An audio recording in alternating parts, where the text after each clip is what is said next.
Hello everyone. আজি মই মোৰ ফ্যামিলিৰ লগত আহিছো Sualkuchi Binodini Village Resort-তলে। আহি থাকোতে আধা ৰাস্তাতে বৰষুণ পালো। কিন্তু ইমান দূৰ আহিছো যিহেতু আৰু ঘূৰি নগলো। ঠাইখন সঁচাকৈ বৰ ধুনীয়া আৰু বহুত স্পেচিয়াছ। ফটো উঠিবলৈ বহুত ধুনীয়া স্পট আছে। যদি আপুনি ফ্যামিলিৰ লগত আহে বা কাপল হিচাপে আহে বা ফ্ৰেণ্ডৰ লগতো আহে এই ঠাইখন টাইম স্পেন্ড কৰাৰ বাবে একেবাৰে পাৰফেক্ট। সকলো বয়সৰ মানুহে ইয়াত বহুত ভাল সময় কটাব পাৰিব।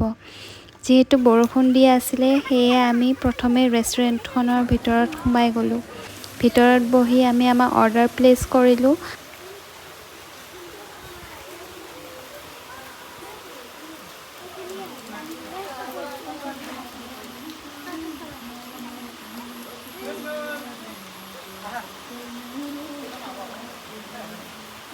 লাহে বৰষুণ কমাত আমি চিলড্ৰেন পাৰ্কলৈ আহিলো। ইয়াত এখন ধুনীয়া চিলড্ৰেন পাৰ্ক আছে। যদি সৰু ল'ৰা ছোৱালীক লগত লৈ আহে তেন্তে ইহঁতে ধুনীয়াকৈ খেলিব আৰু এনজয় কৰিব পাৰিব। দেখিছেনে বৰষুণ দি আমাৰ অৱস্থা বেয়া কৰি দিছে। যেনেকৈ এনজয় কৰিম বুলি ভাবিছিলো একোৱে এনজয় নহল। সো আমি এতিয়া ওলাই আহিছো অলপ ঝুলা ঝুলিবলৈ। আহি গৈছো ঝুলা ঝুলিব আৰু মুনু আৰু মই ইয়াতে ঝুলি আছো। তাই ঝুলি আছে সিধাকে, মই ঝুলি আছো উল্টাকে। এটোৱে হল আমাৰ আজি বিনোদিনী ৰিজৰ্টলৈ আহা দিন। এই কি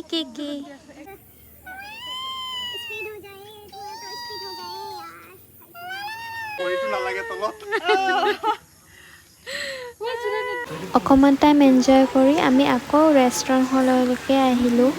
আৰু ৰেষ্টুৰেণ্টখন সঁচাকৈ বিৰাট ধুনীয়া আৰু বহুত স্পেচিয়াছ হয়। ইণ্টেৰিয়ৰটো একেবাৰে সুন্দৰকৈ ডিজাইন কৰা হৈছে। সোমোৱাৰ লগে লগে গৌতম বুদ্ধৰ এটা সুন্দৰ ষ্টেচু দেখা যায়, যিটোৱে ঠাইখনক আৰু বেছি আকৰ্ষণীয় কৰি তুলিছে। ইয়াত ফটো উঠিবলৈ বহুত ধুনীয়া কৰ্নাৰ আছে। আৰু আমাৰ ফটো লাভাৰেতো ফটো উঠিবই লাগিব অবভিয়াছলি। মই মেনুখন ভিডিঅ'ত দি দিছোঁ। ইয়াত বহুতো ভেৰাইটি আছে। সকলো আইটেমছ আৰু প্ৰাইচ ইয়াতে পাই যাব। যদি কিবা স্পেচিফিক জানিব বিচাৰে ভিডিঅ'টো পজ কৰি চালে হ'ল। প্ৰথমে আমি ষ্টাৰ্টাৰ অৰ্ডাৰ কৰিছিলোঁ আৰু সঁচাকৈ ষ্টাৰ্টাৰটো বহুতেই টেষ্টি আছিলে। তাৰপিছত সকলোৱে নিজৰ পচন্দ অনুযায়ী মেইন কৰ্ছ অৰ্ডাৰ কৰিলে। খোৱা বোৱাৰ মাজতে আমি বহুতো কথা পাতিলোঁ, হাঁহি ধেমালি কৰিলোঁ। গোটেই ফেমিলি এনেকৈ আহিলে বিৰাটেই ভাল লাগে।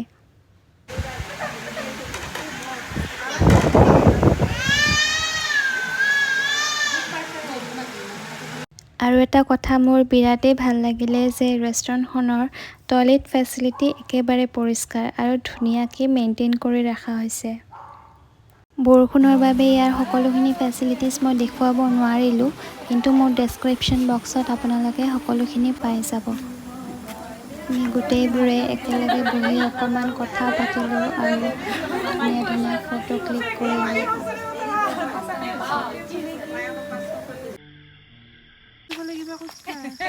আজিৰ সন্ধিয়াটোৰ ধুনীয়া স্মৃতিবোৰ লৈ আমাৰ ঘৰলৈ উভতিব হ'ল। যদি ভিডিঅ'টি চাই ভাল পাইছে লাইক কৰিব, কমেণ্ট কৰিব আৰু মোক প্লিজ ছাবস্ক্ৰাইব কৰিব নাপাহৰিব। Thank U.